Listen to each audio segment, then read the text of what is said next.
Слава ти, Господи Исусе Христе, Татко мој, зборува и денеска низ мене.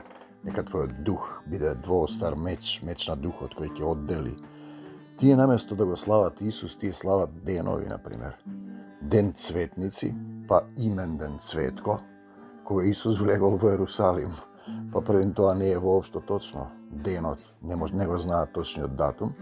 Потоа, например, Лазарева сабота слават. Па Лазар си слави име. Па на Божих слават Богдан, Божидар, имиња.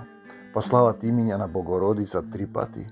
Па разни имиња на светци, слават датуми, годишнини, основачи на заедници, се и се што слават. Поранешни празници, например, од античка неолитска Македонија внесени во христијанство, тие се слават суштински самите себе, си прават имен ден. За да се прослави Исус, треба да му го дадеш срцето, да ја вратиш душата во собственост на Таткото Небесен, да му предадеш се, да се откажеш од себе си и тој во тебе да се прослави. Ти да бидеш светло на свекник, да го шириш Евангелието на мирот, не да си шириш своја вера, своја црква, годишнини, датуми, празници, обреди, празни физички дејства. Вистинското заедништво, поклонувањето кон Исус и Таткото е во дух и вистина. Треба да му го предадеш твоето срце и ти тогаш нема да славиш ништо друго, освен Исусовата љубов која ќе блика од тебе како жива вода. И сите ќе знаат дека ти си Исусов војник, молитвен војник, дека си негов представник на земјата, дека си еден дух со него.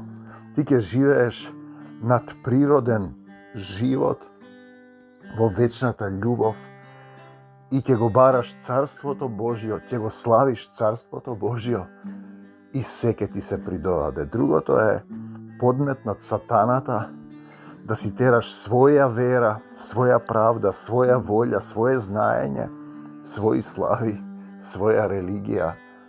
Ти треба да се откажеш од тоа, од сите тие слави и Исус вистински да живее, да те оживее и да се прослави во твоето срце, кога ти ќе бидеш добриот пастир заедно со него, ќе ја бараш загубената овца додека не ја најдеш и ќе му дадеш простор да се отелотвори љубовта Исусова во тебе, околу тебе, низ тебе, во начинот на кој ти ќе ја живееш таа Исусова љубов.